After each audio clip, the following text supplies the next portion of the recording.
بسم الله الرحمن الرحيم اعوذ باللہ من الشیطان الرجیم بسم اللہ الرحمن الرحیم قال اللہ تبارک و تعالی فی کتاب المبین والفرقان الحمید یا ایھا الذین آمنوا اتقوا اللہ وکونوا مع الصادقین۔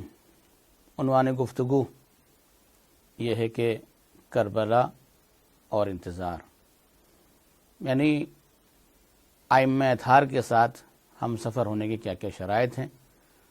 اس میں سے ایک شرط اساسی یہ ہے کہ انسان کا قرآن سے ارتباط ہونا چاہیے۔ یعنی آپ دیکھیں کہ پروردگار عالم نے بہت ساری نعمتوں کا نزول فرمایا ہے، ان نعمتوں میں ایک اہم ترین نعمت قرآن مجید ہے، قرآن پاک ہے، اور ہر نعمت کی قدردانی کرنا ضروری ہے، اور قدردانی کرنے کا مطلب یہ ہے کہ اس سے انسان استفادہ اٹھائے، جتنا ہو سکے اس سے فائدہ اٹھائے۔ قرآن کی آیت ہے وَلَقَدْ آتَيْنَا لُقْمَانَ الْحِكْمَةَ أَنِ اشْكُرْ لِلَّهِ، یعنی اس سے فائدہ اٹھانے کا مطلب یہ کہ انسان اس کی نعمتوں کا شکریہ ادا کرے، اور اگر وہ فائدہ اٹھا رہا ہے تو گویا اپنے لیے فائدہ اٹھا رہا ہے، فائدہ حاصل کر رہا ہے تو اپنے لیے فائدہ حاصل کر رہا ہے۔ وَمَن يَشْكُرْ فَإِنَّمَا يَشْكُرُ لِنَفْسِهِ، جو بھی شکرانہ نعمت کرے گا تو وہ گویا اپنے لیے کر رہا ہے۔ تو قرآن ایک عظیم نعمت ہے، اور قرآن کا اہم ترین ارتباط ہر مسلمان کا فریضہ ہے۔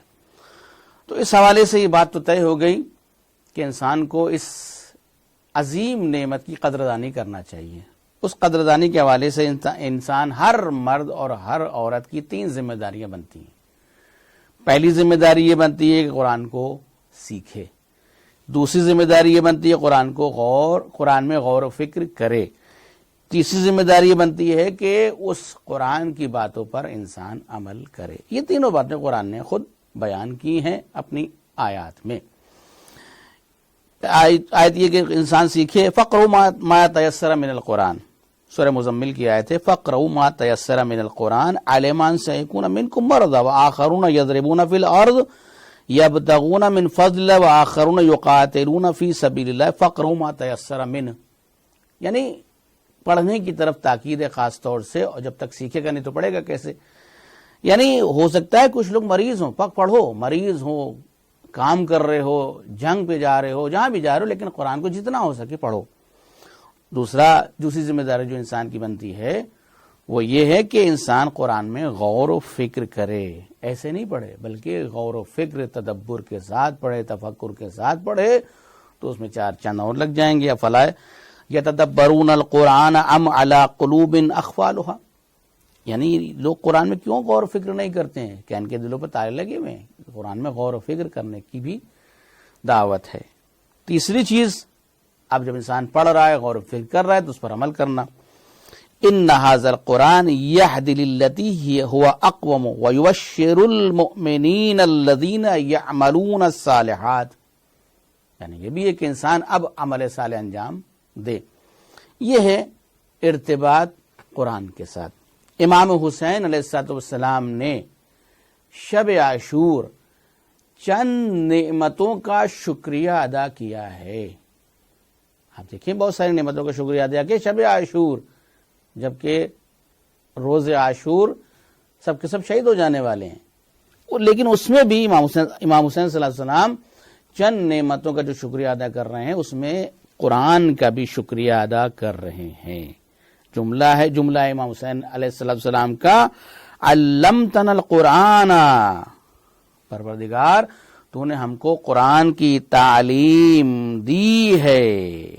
یہ امام حسین السلام شکریہ ادا کر رہے ہیں۔ جناب حبیب ابن مظاہر کے جنازے کے اوپر جب لاش کے اوپر امام حسین علیہ السلام تشریف لائے ہیں، تو یہ جملہ بھی امام حسین السلام نے وہاں پر جناب حبیب کی لاش پر بیان کیا ہے، یا حبیب لقد کنت فاضلا، کہ تم فاضل تھے، یقیناً تم بالتحقیق تم فاضل تھے۔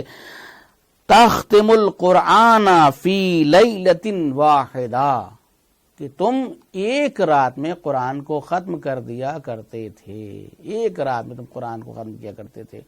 تو اس کا مطلب کربلا کا جو ہم سے انتظار ہے، کربلا جو ہم سے چاہتی ہے، کہ قرآن سے بھی ہمارا رابطہ ہونا چاہیے، قرآن کا ہم سے یعنی ہمارا ارتباط قرآن سے ہونا چاہیے ہے، اور اگر ہم چاہتے ہیں اپنے زمانے کے امام کے ساتھ یا ائمہ اطہار کے ساتھ ہم سفر ہوں تو قرآن کے ساتھ ارتباط ضروری ہے۔ وآخر دعوانا الحمدللہ رب العالمین۔